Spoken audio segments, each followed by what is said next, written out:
l'ADIR et RFO, avec le concours de l'Europe, l'État et la région, vous présentent les nouveaux défis.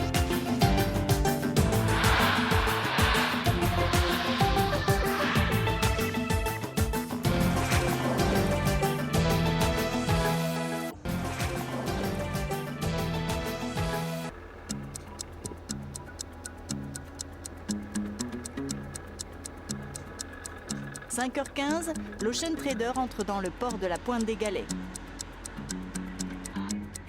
Aux manettes, un pilote du port assiste le commandant du bateau.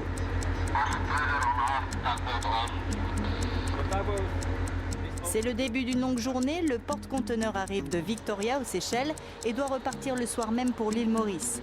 D'ici là, les portiques du port auront manipulé plusieurs centaines de conteneurs à débarquer ou à embarquer.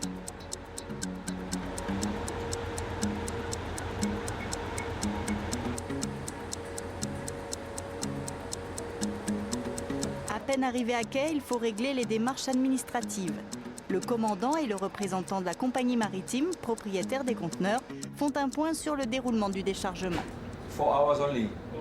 So it's very Around long time. and from Europe as well. From Europe. Yeah.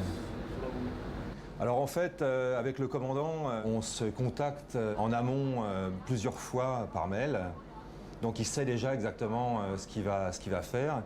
Il a une copie du plan de chargement et de déchargement, donc il sait.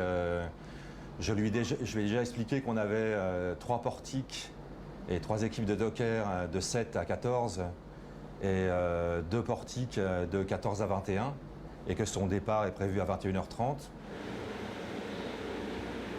Donc là, le bord est en train de dessaisir parce que bien évidemment, tout ça, ça va décharger ici à La Réunion. Et donc, il va falloir que ce soit libre de toute saisie, de manière à ce que le portiqueur puisse attraper les conteneurs et les mettre à terre.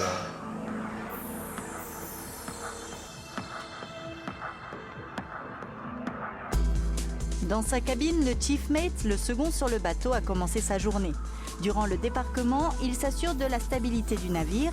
Sur son ordinateur, il programme également la suite du voyage vers Port-Louis, Tamatave et Salalah, Oman. On prévoit l'équilibre du bateau suivant le chargement, combien on va embarquer, combien on va décharger et comment on garde le navire équilibré dans tous les ports. Et tout cela se fait grâce à cet ordinateur avec lequel on peut faire des prévisions.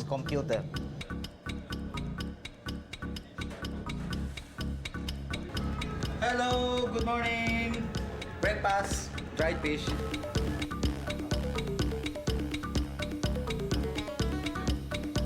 En cabine, pas de petit déjeuner, le débarquement des conteneurs a commencé. Les équipes du bateau et celles qui travaillent à terre se concertent.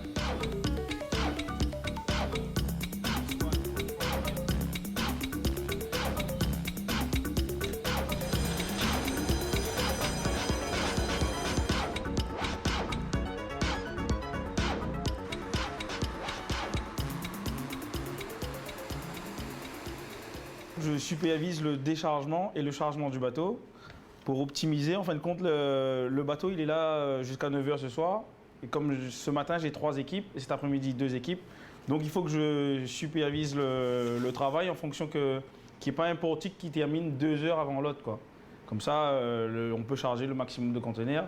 Pas que je finisse un portique à 17h ce soir et qu'il reste encore une 60aine de mouvements de conteneurs, quoi, à mettre avec l'autre portique.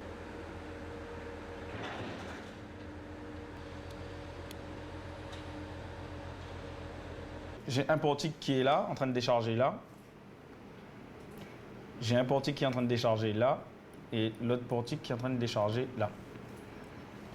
C'est un puzzle en 3 dimensions que doivent compléter ces spécialistes du transport maritime. Un puzzle qui prend aussi en compte le poids des chargements, sans oublier leur ordre de sortie. Il faut éviter de mettre en fond de cale un conteneur qui sort à Port-Louis et de le couvrir avec des conteneurs qui, eux, partent à Madagascar. Sur le Ocean Trader, on a une capacité théorique de 1600 équivalents 20 pieds, c'est-à-dire de 6 mètres de long, en opposé aux 40 pieds qui font 12 mètres de long. C'est un bateau de taille moyenne qui est assez bien conçu pour le trafic qu'il y a sur l'océan Indien. Il est gréé, comme vous pouvez le voir, de 3 grues de 40 tonnes de capacité. Et dans certains ports qui, eux, n'ont pas de portique de terre, ils utilisent les grues de bord et c'est bien pratique. À l'autre bout du bateau, une partie de l'équipage est à pied d'œuvre. Les moteurs continuent de tourner même à l'arrêt. Il faut produire de l'électricité pour le bord. L'escale à La Réunion est l'occasion aussi d'effectuer quelques réparations. Alors que le balai des conteneurs se poursuit, le commandant Mazur nous fait visiter la cabine de pilotage.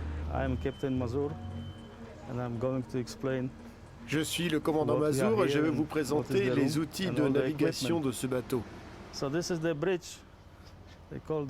Nous sommes ici sur la passerelle. C'est ce qu'on pourrait appeler le cerveau du navire. On contrôle ici tous les mouvements du bateau. On peut mettre en route et couper les machines depuis ce poste.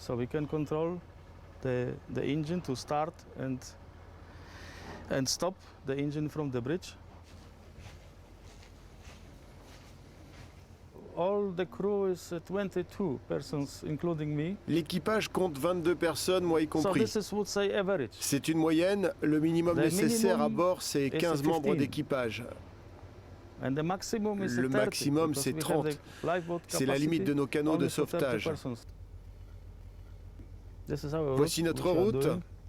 From Oman, Salalah, to Port Victoria and Seychelles, then Réunion, then Mauritius, then to Amasina, and then back to Oman. So all round trip is around. Cette boucle est bouclée en 21 jours. And the recent days, we received the information. Vous l'avez vu aux informations, il y a beaucoup de pirates dans ces eaux. There are some pirates activity which move away from the coast for 600 or 500 Ils s'éloignent miles. de plus en plus des côtes, jusqu'à for 6 our trip voire 7000 miles nautiques. From Madagascar, Donc on devra être vigilant pour notre voyage retour de Oman, Madagascar vers anyhow, Oman. we have to cross these waters. Car on doit traverser So we are ces eaux going to dangereuses. keep, anti-pirate watch and prepare the vessel just in case on the pirate attacks. On va essayer d'éviter de se Not- faire aborder not et to bien allow sûr them prendre en to otage. hijack the vessel. La navigation dans l'océan Indien devient de plus en plus dangereuse pour les voiliers comme pour les navires commerciaux. L'heure du départ se rapproche pourtant pour l'équipage. Dans la journée, 283 conteneurs ont été déchargés, 370 chargés à bord de l'Ocean Trader. Le voilà reparti pour l'île Maurice. Il sera de retour dans 21 jours.